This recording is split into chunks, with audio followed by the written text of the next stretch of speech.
On a tous déjà ressenti ça, non? Ce sentiment qu'il nous manque quelqu'un, une partie de nous-mêmes qu'on passe notre vie à chercher. On appelle ça notre âme sœur, notre autre moitié. Mais sérieusement, d'où vient cette idée-là? C'est la question qui tue. Pourquoi est-ce qu'on a ce feeling-là au fond de nous d'être incomplet quand on est seul? Puis pourquoi cette quête pour trouver la personne qui va nous faire sentir entier à nouveau? C'est ce grand mystère qu'on va explorer ensemble. Pour trouver une réponse, il faut faire un bon voyage dans le temps. On s'en va à Grèce antique avec un texte de Platon qui s'appelle Le Banquet. L'histoire se passe pendant un grand souper, un festin, où des penseurs et des artistes décident de faire des discours pour célébrer l'amour qu'ils appelaient Eros. Et c'est là que ça devient vraiment le fun. Parce que l'une des théories sur l'amour les plus marquantes de toute l'histoire, elle vient pas d'un philosophe super sérieux, mais de quelqu'un de vraiment, vraiment inattendu. Notre conteur, c'est Aristophane. Oui, le gars le plus drôle d'Athènes à l'époque, le maître de la comédie, connu pour ses pièces qui se gênaient pas pour être assez crues. C'est lui qui, au milieu de ce banquet, se lève et livre un discours d'une beauté et d'une profondeur incroyable sur l'amour. C'est quand même tout un contraste.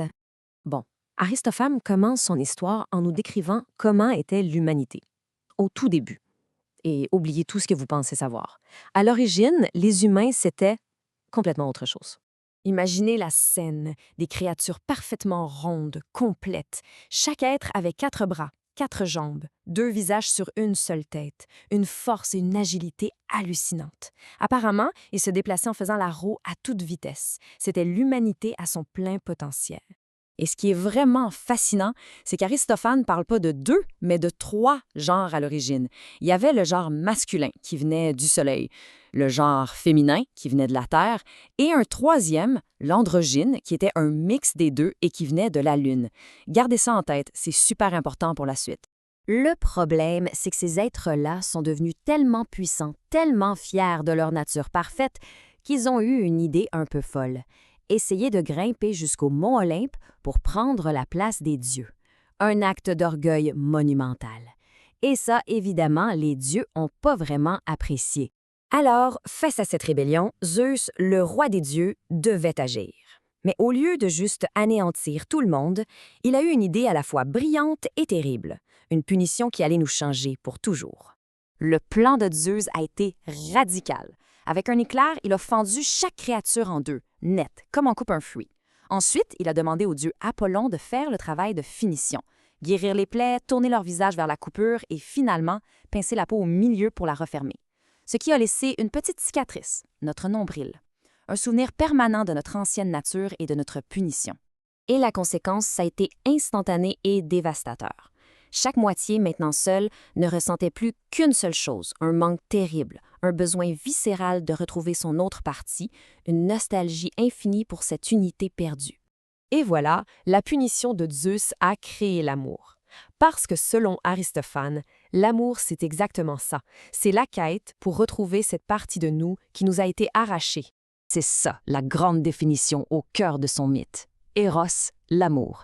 C'est le nom qu'on donne à ce désir fou de redevenir complet, à cette recherche de notre autre moitié. C'est une force qui nous pousse à vouloir guérir la blessure de cette séparation.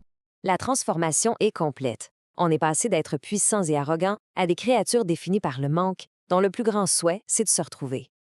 Toute notre existence depuis ce jour est marquée par cette quête. Et là, on revient à nos 3 genres. Les moitiés qui venaient de l'androgyne, un homme et une femme, se cherchent l'une l'autre. C'est l'origine de l'hétérosexualité. Pour bien faire comprendre à quel point ce désir est fort, Aristophane imagine le dieu forgeron Héphaïstos qui arrive et qui offre aux amoureux de les souder ensemble, de les faire fusionner pour qu'ils redeviennent un seul et même être.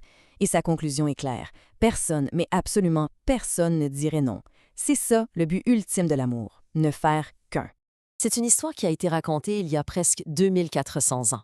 Et pourtant, son message résonne encore incroyablement fort aujourd'hui. Son influence est littéralement partout. Chaque fois qu'on parle de trouver son âme sœur ou sa moitié, on fait référence, sans même le savoir, à ces récits d'Aristophane. L'idée qu'il existe quelque part dans le monde une personne qui nous complète parfaitement, ça vient directement de ce mythe antique. Donc, l'amour, c'est pas juste un sentiment, c'est une force de guérison, presque divine. Eros, c'est le Dieu qui nous guide dans notre quête, le seul qui peut nous guérir de notre solitude et nous offrir, ne serait-ce qu'un instant, le bonheur d'être à nouveau complet.